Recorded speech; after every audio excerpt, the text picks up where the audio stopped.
कभी ऐसा लगता है कि किसी एक चीज पे ध्यान लगाना मुश्किल होता जा रहा है, मतलब पहले जैसा फोकस ही नहीं बन पाता?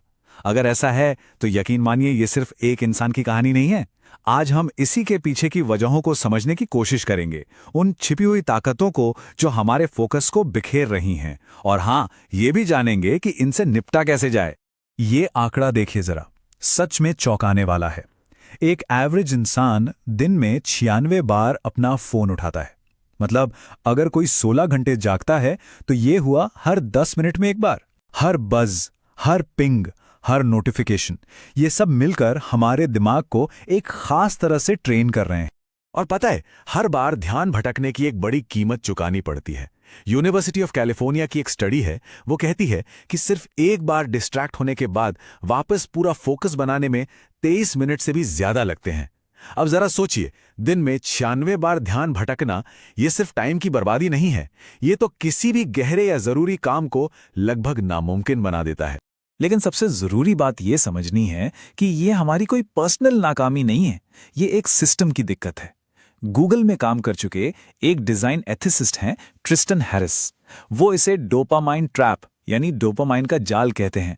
असल में टेक इंडस्ट्री के अंदर के लोग भी ये मानते हैं कि इन ऐप्स को जानबूझकर ऐसा बनाया गया है कि इनकी लत लग जाए। अच्छा, तो इस जाल को ठीक से समझने के लिए थोड़ा सा इसके पीछे के साइंस को समझना पड़ेगा। और सबसे पहले तो डोपामाइन को लेकर जो एक बहुत बड़ी गलतफहमी है, उससे दूर करना होगा। तो ज्यादातर लोग क्या सोचते हैं कि डोपामाइन मतलब प्लेजर केमिकल, मतलब वो केमिकल जो हमें खुशी देता है। पर क्या ये सच में ऐसा है? देखिए, चूहों पर कुछ बहुत ही दिलचस्प एक्सपेरिमेंट हुए थे जिन्होंने इस सवाल का जवाब दिया, और इन एक्सपेरिमेंट्स ने हमारे दिमाग के रिवॉर्ड सिस्टम को लेकर हमारी पूरी समझ ही बदल कर रख दी। ये एक्सपेरिमेंट 2 फेज में किया गया। पहले फेज में साइंटिस्ट ने चूहों के दिमाग में एक इलेक्ट्रोड लगाया। जब भी चूहा एक लिवर दबाता, उसे सीधे डोपामाइन का एक हिट मिलता था, और नतीजा, चूहे बुरी तरह आदी हो गए। खाना पानी सब भूलकर बस हजारों बार वो लिवर दबाते रहे। लेकिन फिर आया दूसरा फेज। इस बार साइंटिस्ट ने डोपामाइन को ब्लॉक कर दिया, और वही चूहे एकदम सुस्त पड़ गए। उनके अंदर कोई मोटिवेशन, कोई प्रेरणा बची ही नहीं। और यहीं से असली बात निकलकर सामने आती है। जब उन डोपामाइन ब्लॉक किए गए चूहों के मुंह में सीधे खाना रखा गया ना, तो उन्होंने खुशी वाले एक्सप्रेशंस दिए। इसका मतलब ये हुआ कि खाना तो उन्हें अब भी पसंद था, लेकिन उसे पाने की जो चाहत थी वो खत्म हो चुकी थी। तो ये है सबसे बड़ा टेक अवे। डोपामाइन पसंद यानी लाइकिंग का केमिकल नहीं है, ये चाहत यानी वांटिंग का केमिकल है। ये उम्मीद का, खोज का केमिकल है। ये वो इंजन है जो हमें किसी चीज को पाने के लिए दौड़ाता है, और इसी इंजन को आज की टेक्नोलॉजी ने हाईजैक करना सीख लिया है। तो ठीक है, अब हम ये बायोलॉजिकल सिस्टम तो समझ गए। चलिए अब ये देखते हैं कि मॉडर्न टेक कंपनियां इसी चाहने वाले सिस्टम का फायदा कैसे उठाती हैं, इसे हाईजैक कैसे करती हैं। देखिए, डोपामाइन को हम 2 तरह से देख सकते हैं। एक होता है सस्ता डोपामाइन। ये वो है जो फौरन बिना किसी मेहनत के मिल जाता है, जैसे सोशल मीडिया पर स्क्रॉल करना या जंक फूड खाना। और दूसरा होता है कमाया हुआ डोपामाइन। ये मेहनत और सब्र के बाद मिलता है, जैसे कोई मुश्किल प्रोजेक्ट खत्म करने पर जो फीलिंग आती है। और प्रॉब्लम यह है कि आज हमारी दुनिया इस सस्ते डोपामाइन से लबालब भरी हुई है। इन एडिक्टिव एप्स के पीछे जो साइकोलॉजी काम करती है ना, उसे कहते हैं स्लॉट मशीन इफेक्ट। ये ठीक उसी चाहने वाले सिस्टम पर अटैक करता है जिसने चूहों को लीवर दबाने पर मजबूर किया था। सोचिए, कसिनो में स्लॉट मशीन के सामने बैठे इंसान को नहीं पता होता कि अगली बार जैकपॉट लगेगा या नहीं। बस यही अनिश्चितता उसे खींचे रखती है। ठीक यही होता है जब हम सोशल मीडिया फीड स्क्रॉल करते हैं। हमें नहीं पता अगला पोस्ट क्या होगा, कोई मजेदार वीडियो, कोई जरूरी खबर या कुछ और। इनाम की यही अनप्रिडिक्टेबल उम्मीद हमें बांधे रखती है। और इसके लिए कुछ खास टेक्निक्स इस्तेमाल की जाती हैं, जैसे कि एंडलेस स्क्रॉल, मतलब स्क्रॉल करते जाओ, ये कभी खत्म ही नहीं होगा। लाइक्स और कमेंट्स के रूप में सोशल अप्रूवल को नंबरों में बांध देना, और वो लगातार आते गैर जरूरी नोटिफिकेशंस।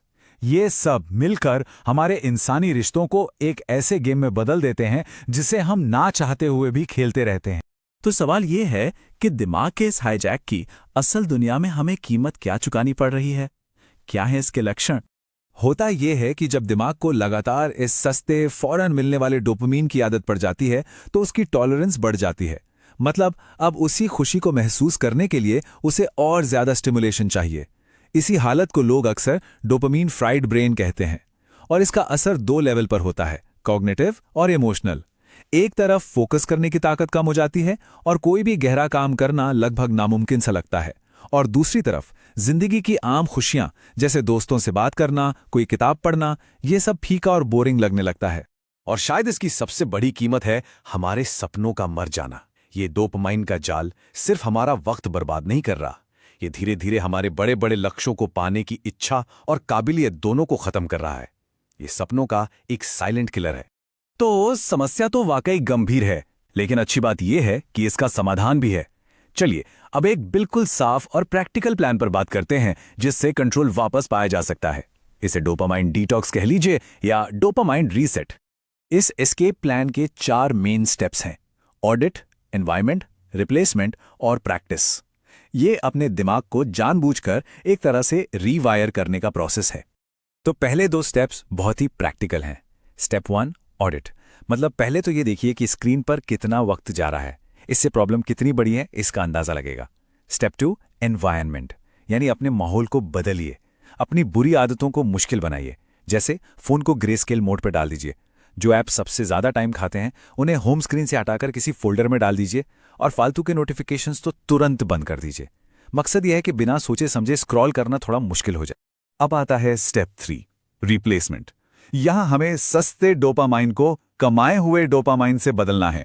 कैसे? रोजाना 90 मिनट का एक टाइम ब्लॉक निकालिए जिसमें कोई डीप वर्क करें, जैसे कोई किताब पढ़ना, और साथ ही डीप प्ले के लिए भी वक्त निकालिए।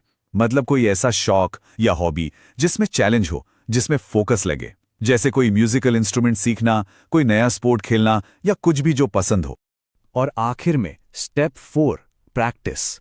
इसका मतलब है बोरियत से दोस्ती करना, उससे भागना नहीं। कभी कभी बिना हेडफोन के वॉक पर निकलिए या बस 5 मिनट के लिए चुपचाप बैठकर सिर्फ सोचिए। ये छोटी छोटी आदतें दिमाग को हील होने का, अपनी बेसलाइन को रीसेट करने का मौका देती हैं। एक बात साफ कर दें, यहां मकसद कोई डिजिटल सन्यासी बनना नहीं है, टेक्नोलॉजी को पूरी तरह छोड़ना नहीं है। मकसद है इरादे के साथ जीना, इंटेंशनल होना, ये खुद तय करना कि अपना ध्यान, अपनी एनर्जी कहां लगानी है, ना कि किसी एल्गोरिथम को यह तय करने देना कि हमारी जिंदगी की क्वालिटी कैसी होगी। तो आखिर में ये सारी जानकारी हमें एक बड़े सवाल के सामने लाकर खड़ा कर देती है। एक तरफ है पैसिव कंजम्पशन की जिंदगी, जहां हम बस बैठे बैठे कंटेंट कंज्यूम करते रहते हैं, और दूसरी तरफ है एक्टिव क्रिएशन की जिंदगी, जहां हम कुछ बनाते हैं, कुछ सार्थक करते हैं। चुनाव हमारे हाथ में है।